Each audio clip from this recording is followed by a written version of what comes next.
स्वागत है आपका द क्लासिकल स्टोरीज में। आज आप सुन रहे हैं मुंशी प्रेमचंद जी की कहानी सुभागी। तो चलिए शुरू करते हैं। और लोगों के यहाँ चाहे जो होता हो, तुलसी महतो अपनी लड़की सुभागी को लड़के रामू से जौ भर भी कम प्यार न करते थे। रामू जवान होकर भी काठ का उल्लू था। सुभागी 11 साल की बालिका होकर भी घर के काम में इतनी चतुर और खेती बाड़ी के काम में इतनी निपुण थी कि उसकी माँ लक्ष्मी दिल में डरती रहती कि कहीं लड़की पर देवताओं की नजर न पड़ जाए। अच्छे बालकों से भगवान को भी तो प्रेम है। कोई सुभागी का बखान करे इसलिए अनायास उसे डांटती रहती थी। बखान से बच्चे बिगड़ जाते हैं, यह भय तो ना था। भय था नजर का। वही सुभागी आज 11 साल की उम्र में विधवा हो गई। घर में कोहराम मचा हुआ था। लक्ष्मी पछाड़ खाती थी, तुलसी सिर पीटते थे। उन्हें देख सुभागी भी रोती थी। बार बार माँ से पूछती, क्यों रोती हो अम्मा? मैं तुम्हें छोड़कर कहीं न जाऊंगी, तुम क्यों रोती हो? उसकी भोली बातें सुनकर माता का दिल और भी फटा जाता था।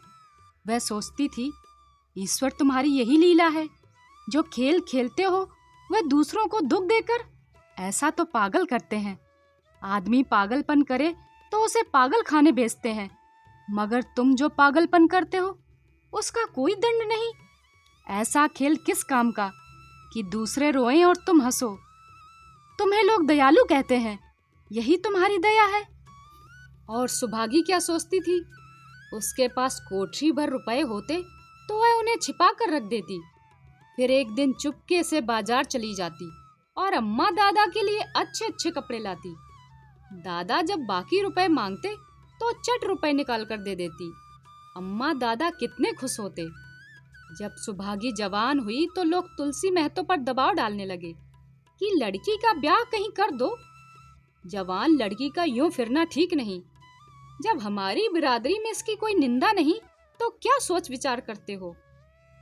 तुलसी ने कहा, भाई मैं तो तैयार हूँ, लेकिन जब सुभागी भी माने, यह तो किसी तरह राजी नहीं होती। हरिहर ने सुभागी को समझाकर कहा, बेटी हम तेरे भले के लिए कहते हैं।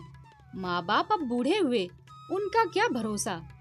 तुम इस तरह कब तक बैठी रहोगी? सुभागी ने सिर झुकाकर कहा, चाचा मैं तुम्हारी बात समझ रही हूँ, लेकिन मेरा मन घर करने को नहीं कहता। मुझे आराम की चिंता नहीं है। मैं सब कुछ झेलने को तैयार हूँ और जो कुछ तुम कहो वह सिर आंखों के बल करूंगी, मगर घर बसाने की मुझसे ना कहो। जब मेरी चाल कुचाल देखना तो मेरा सिर काट लेना। अगर सच्चे बाप की बेटी हूँ तो बात की पक्की होंगी। फिर लज्जा रखने वाले भगवान हैं। मेरी क्या हस्ती कि मैं अभी कुछ कहूँ। उजड्ड रामू बोला, तुम अगर सोचती हो कि भैया कमाएंगे और मैं बैठी मौज करूंगी तो इस भरोसे ना रहना। यहाँ किसी ने जन्म भर का ठेका नहीं लिया है। रामू की दुल्हन रामू से 2 अंगुल ऊंची थी। मटक कर बोली, हमने किसी का कर्ज थोड़ी ही खाया है कि जन्म भर बैठे भरा करें। यहाँ तो खाने को भी महीन चाहिए, पहनने को भी महीन चाहिए। यह हमारे बूते की बात नहीं है। सुभागी ने गर्व भरे स्वर में कहा, भाभी मैंने तो तुम्हारा आसरा भी नहीं किया और भगवान ने चाहा तो कभी करूंगी भी नहीं। तुम अपनी देखो, मेरी चिंता ना करो। रामू की दुल्हन को जब मालूम हो गया कि सुभागी घर ना करेगी तो वह और भी उसके सिर हो गई। हमेशा एक न एक खुचड़ लगाए रहती। उसे रुलाने में जैसे उसको मजा आता था। वह बेचारी पहर रात से उठकर कूटने पीसने में लग जाती, चौका बर्तन करती, गोबर पाथती, फिर खेत में काम करने चली जाती। दोपहर को आकर जल्दी जल्दी खाना पकाकर सबको खिलाती। रात में कभी माँ के सिर में तेल डालती, कभी उसकी देह दबाती। तुलसी चिलम के भक्त थे, उन्हें बार बार चिलम पिलाती।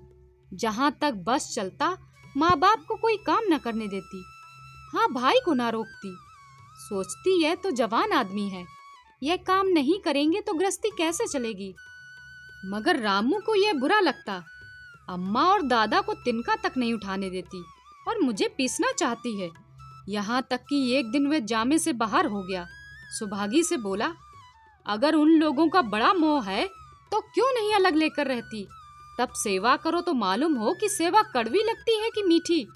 दूसरों के बल पर वाहवाही लेना आसान है, बहादुर वह है जो अपने बल पर काम करे। सुभागी ने तो कुछ जवाब न दिया। बात बढ़ जाने का भय था, मगर उसके माँ बाप बैठे सुन रहे थे। महतो से ना रहा गया। बोले, क्या है रामू, उस गरीबन से क्यों लड़ते हो? रामू पास आकर बोला, तुम बीच में क्यों कूद पड़े? मैं तो उसको कहता था। तुलसी, जब तक मैं जीता हूँ तो मुझसे कुछ नहीं कह सकते। मेरे पीछे जो चाहे करना। बेचारी का घर में रहना मुश्किल कर दिया। रामू, आपको बेटी बहुत प्यारी है तो उसे गले में बांध कर रखिए, मुझसे तो नहीं सहा जाता। तुलसी, अच्छी बात है, अगर तुम्हारी यही मर्जी है तो यही होगा। मैं कल गांव के आदमियों को बुलाकर बंटवारा कर दूंगा। तुम चाहे छूट जाओ, सुभागी नहीं छूट सकती। रात को तुलसी लेटे तो वह पुरानी बात याद आई। जब रामू के जन्मोत्सव में उन्होंने रुपए कर्ज लेकर जलसा किया था और सुभागी पैदा हुई तो घर में रुपए रहते हुए भी उन्होंने कौड़ी न खर्च की। पुत्र को रत्न समझा था, पुत्री को पूर्व जन्मों के पापों का दंड। वह रत्न कितना कठोर निकला और वह दंड कितना मंगलमय। दूसरे दिन महतो ने गांव के आदमियों को जमा करके कहा, पंचों, अब रामू का और मेरा एक में निवाह नहीं होता। मैं चाहता हूं कि तुम लोग इंसाफ से जो कुछ मुझे दे दो वह लेकर मैं अलग हो जाऊं। रात दिन की किचकिच अच्छी नहीं। गांव के मुख्तार बाबू सज्जन सिंह बड़े सज्जन पुरुष थे। उन्होंने रामू को बुलाकर पूछा, क्यों जी, तुम अपने बाप से अलग रहना चाहते हो? तुम्हें शर्म नहीं आती कि औरत के कहने से माँ बाप को अलग किए देते हो? राम राम। रामू ने ढिठाई से कहा, जब एक में गुजर ना हो तो अलग हो जाना ही अच्छा है। सज्जन सिंह, तुमको एक में क्या कष्ट होता है? रामू, एक बात हो तो बताऊं? सज्जन सिंह, कुछ तो बताओ। रामू, साहब, अब एक में मेरा इनके साथ निभाह ना होगा, बस मैं और कुछ नहीं जानता। यह कहता हुआ रामू वहां से चलता बना। तुलसी, देख लिया आप लोगों ने इसका मिजाज। आप चाहे 4 हिस्सों में 3 हिस्से उसे दे दें, पर अब मैं इस दुष्ट के साथ ना रहूंगा। भगवान ने बेटी को दुख दे दिया, नहीं मुझे खेती बाड़ी से क्या करना था? जहां रहता वहीं कमाता खाता। भगवान ऐसा बेटा 7वें बैरी को भी ना दे। लड़के से लड़की भली जो कुलवंती होए। सहसा सुभागी आकर बोली, दादा, ये सब बाट बखरा मेरे कारण ही हो रहा है। मुझे क्यों नहीं अलग कर देते? मैं मेहनत मजूरी करके अपना पेट पाल लूंगी। अपने से जो कुछ बन पड़ेगा तुम्हारी सेवा करती रहूंगी, पर रहूंगी अलग। यूं घर का 12 बाट होते मुझसे नहीं देखा जाता। मैं अपने माथे यह कलंक नहीं लेना चाहती। तुलसी ने कहा, बेटी, हम तो तुझे ना छोड़ेंगे, चाहे संसार छूट जाए। रामू का मैं मुंह भी नहीं देखना चाहता, उसके साथ रहना तो दूर रहा। रामू की दुल्हन बोली, तुम किसी का मुंह नहीं देखना चाहते तो हम भी तुम्हारी पूजा करने को व्याकुल नहीं है। मैं तो दांत पीसते हुए उठे कि बहू को मारे, मगर लोगों ने पकड़ लिया। बंटवारा होते ही महतो और लक्ष्मी को मानो पेंशन मिल गई। पहले तो दोनों सारे दिन सुभागी के मना करने पर भी कुछ न कुछ करते ही रहते थे, पर अब उन्हें पूरा विश्राम था। पहले दोनों घी दूध को तरसते थे। सुभागी ने कुछ रुपए बचाकर एक भैंस ले ली। बूढ़े आदमियों की जान तो उनका भोजन है, अच्छा भोजन ना मिले तो वो किस आधार पर रहें? चौधरी ने बहुत विरोध किया, कहने लगे, घर का काम यूं ही क्या कम है कि तू ये नया झंझट पाल रही है? सुभागी उन्हें बहलाने के लिए कहती, दादा, दूध के बिना मुझे खाना नहीं अच्छा लगता।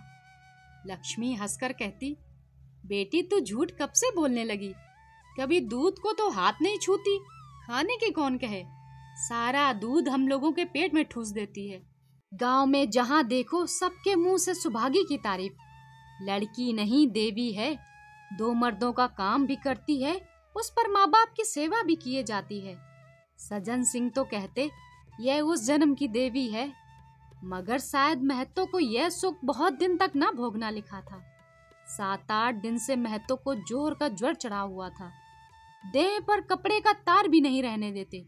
लक्ष्मी पास बैठी रो रही थी। सुभागी पानी लिए खड़ी है। अभी एक क्षण पहले महतो ने पानी मांगा था, पर जब तक वह पानी लावे उनका जी डूब गया और हाथ पांव ठंडे हो गए। सुभागी उनकी यह दशा देखते ही रामू के घर गई। और बोली, भैया चलो, देखो आज दादा न जाने कैसे हुए जाते हैं, 7 दिन से ज्वर नहीं उतरा। रामू ने चारपाई पर लेटे लेटे कहा, तो क्या मैं डॉक्टर हकीम हूँ कि देखने चलूं?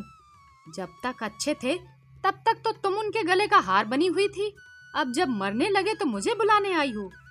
उसी वक्त उसकी दुल्हन अंदर से निकल आई और सुभागी से पूछा, दादा को क्या हुआ दीदी? सुभागी से पहले रामू बोल उठा, हुआ क्या है, अभी कोई मरे थोड़े ही जाते हैं।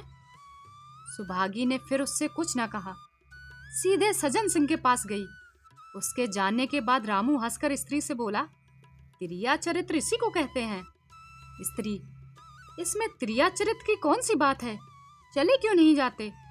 रामू, मैं नहीं जाने वाला, जैसे उसे लेकर अलग हुए वैसे उसे लेकर रहें, मर भी जाएं तो न जाऊं। स्त्री, मर जाएंगे तो आग देने तो जाओगे, तब कहाँ भागोगे? रामू, कभी नहीं, सब कुछ उनकी प्यारी सुभागी कर लेगी। स्त्री, तुम्हारे रहते वह क्यों करने लगी? रामू, जैसे मेरे रहते उसे लेकर अलग हुए, और कैसे? स्त्री, नहीं जी, ये अच्छी बात नहीं, चलो देख आवे, कुछ भी हो बाप ही तो हैं, फिर गांव में कौन मुंह दिखाओगे? रामू, चुप रहो, मुझे उपदेश मत दो। उधर बाबू साहब ने ज्यों ही महतो की हालत सुनी, तुरंत सुभागी के साथ भागे चले आए। यहाँ पहुंचे तो महतो की दशा और हालत खराब हो चुकी थी। नाड़ी देखी तो बहुत धीमी थी, समझ गए कि जिंदगी के दिन पूरे हो गए। मौत का आतंक छाया हुआ था। सजल नेत्रों से बोले, महतो भाई कैसा जी है? महतो जैसे नींद से जागकर बोले, बहुत अच्छा है भैया, अब तो चलने की बेला है। सुभागी के पिता अब तुम ही हो, उसे तुम्ही को सौंपे जाता हूँ। सज्जन सिंह ने रोते हुए कहा, भैया महतो घबराओ मत, भगवान ने चाहा तुम अच्छे हो जाओगे। सुभागी को मैंने हमेशा अपनी बेटी समझा है और जब तक जीऊंगा ऐसे ही समझता रहूंगा। तुम निश्चिंत रहो, मेरे रहते सुभागी या लक्ष्मी को कोई तिरछी आंख से ना देख सकेगा, और कुछ इच्छा हो तो वह भी कह दो। महतो ने विनीत नेत्रों से देखकर कहा, और कुछ नहीं कहूंगा भैया, भगवान तुम्हें सदा सुखी रखे। सज्जन सिंह, रामू को बुलाकर लाता हूँ, उससे जो भूल चूक हो क्षमा कर दो। महतो, नहीं भैया, उस पापी हत्यारे का मुंह मैं नहीं देखना चाहता। इसके बाद गोदान की तैयारी होने लगी। रामू को गांव भर ने समझाया, पर वह अंत्येष्ट करने को राजी न हुआ। कहा, जिस पिता ने मरते समय मेरा मुंह देखना स्वीकार न किया, वह मेरा न पिता है न मैं उसका पुत्र हूँ। लक्ष्मी ने दाह क्रिया की। इन थोड़े से दिनों में सुभागी ने न जाने कैसे रुपए जमा कर लिए थे कि जब 13वीं का सामान आने लगा तो गांव वालों की आंखें खुल गईं। बर्तन, कपड़े, घी, शक्कर, सभी सामान इफरात से जमा हो गए। रामू देख देख कर जलता था और सुभागी उसे जलाने के लिए सबको यह सामान दिखाती थी। लक्ष्मी ने कहा, बेटी घर देखकर खर्च करो, अब कोई कमाने वाला नहीं बैठा है, आप ही कुआं खोदना है और आप ही पानी पीना है। सुभागी बोली, बाबूजी का काम तो धूमधाम से होगा अम्मा, चाहे घर रहे या जाए। बाबूजी फिर थोड़ी आवेंगे, मैं भैया को दिखा देना चाहती हूँ कि अबला क्या कर सकती है। वह समझते होंगे इन दोनों के कि ये कुछ ना होगा, उनका यह घमंड तोड़ दूंगी। लक्ष्मी चुप हो गई। 13वीं के दिन 8 गांव के ब्राह्मणों का भोजन हुआ। चारों तरफ वाहवाही मच गई। पिछले पहर का समय था, लोग भोजन करके चले गए थे। लक्ष्मी थक कर सो गई। केवल सुभागी बची हुई चीजें उठा उठा रख रही थी। ठाकुर सज्जन सिंह ने आकर कहा, अब तुम भी आराम करो बेटी, सवेरे यह सब काम कर लेना। सुभागी ने कहा, अभी थकी नहीं हूँ दादा। आपने जोड़ लिया कुल कितने रुपए उठे?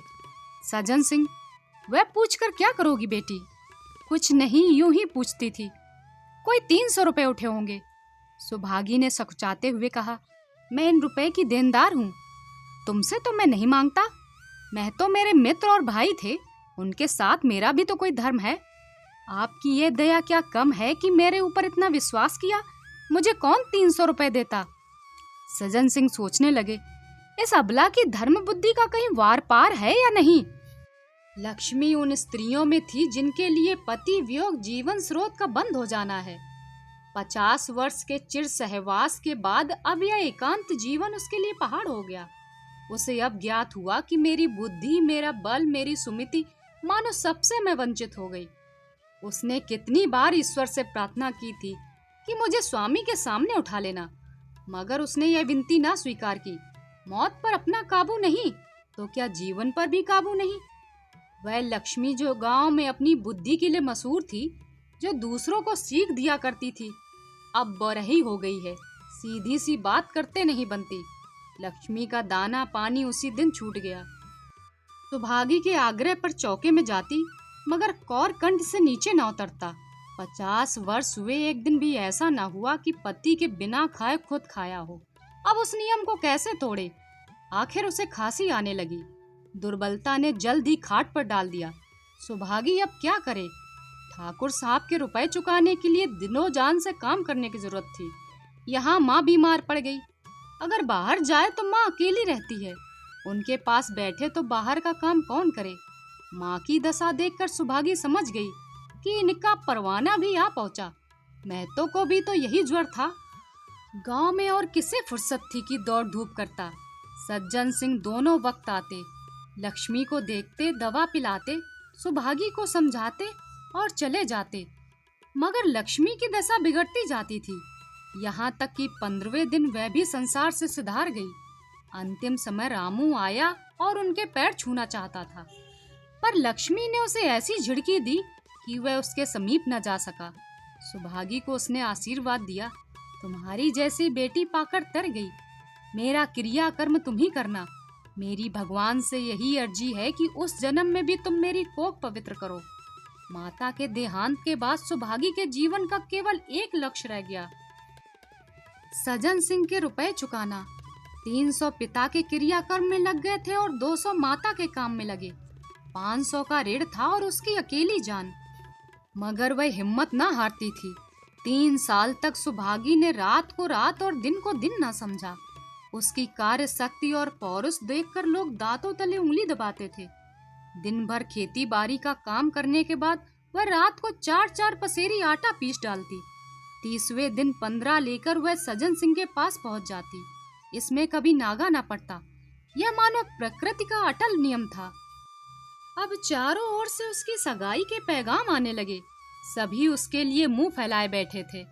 जिसके घर सुभागी जाएगी उसके भाग्य फिर जाएंगे। सुभागी यही जवाब देती, अभी वह दिन नहीं आया। जिस दिन सुभागी ने आखिरी किस्त चुकाई, उस दिन उसकी खुशी का ठिकाना न था। आज उसके जीवन का कठोर व्रत पूरा हो गया। वह चलने लगी तो सज्जन सिंह ने कहा, बेटी तुमसे मेरी एक प्रार्थना है। कहो कहूँ, कहो ना कहूँ, मगर वचन दो कि मानोगी। सुभागी ने कृतज्ञ भाव से देखकर कहा, दादा आपकी बात ना मानूंगी तो किसकी बात मानूंगी। मेरा तो रोया रोया आपका गुलाम है। सज्जन सिंह, अगर तुम्हारे मन में यह भाव है तो मैं ना कहूंगा। मैंने अब तक तुमसे इसीलिए नहीं कहा कि तुम अपने को मेरा देनदार समझ रही थी। अब रुपए चुक गए। मेरा तुम्हारे ऊपर कोई एहसान नहीं, रत्ती भर भी नहीं। बोलो कहूँ। सुभागी, आपकी जो आज्ञा हो। सज्जन सिंह, देखो इनकार ना करना, नहीं मैं फिर तुम्हें अपना मुंह ना दिखाऊंगा। सुभागी, क्या आज्ञा है। सज्जन सिंह, मेरी इच्छा है कि तुम मेरी बहू बनकर मेरे घर को पवित्र करो। मैं जात पात का कायल हूँ, मगर तुमने मेरे सारे बंधन तोड़ दिए। मेरा लड़का तुम्हारे नाम का पुजारी है। तुमने उसे बाहर देखा है। बोलो मंजूर करती हो। सुभागी, दादा इतना सम्मान पाकर पागल हो जाऊंगी। सज्जन सिंह, तुम्हारा सम्मान भगवान कर रहे हैं बेटी। तुम साक्षात भगवती का अवतार हो। सुभागी, मैं तो आपको अपना पिता समझती हूँ। आप जो कुछ करेंगे मेरे भले के लिए करेंगे। आपके हुक्म को कैसे इनकार कर सकती हूँ। सज्जन सिंह ने उसके माथे पर हाथ रखकर कहा, बेटी तुम्हारा सुहाग अमर हो। तुमने मेरी बात रख ली। मुझसा भाग्यशाली संसार में और कौन होगा। कहानी पसंद आई हो तो लाइक करें, चैनल पर नए हो तो सब्सक्राइब करें। ऐसी और कहानियाँ सुनने के लिए चैनल पर आएं। आपसे वहीं मिलूंगी। धन्यवाद।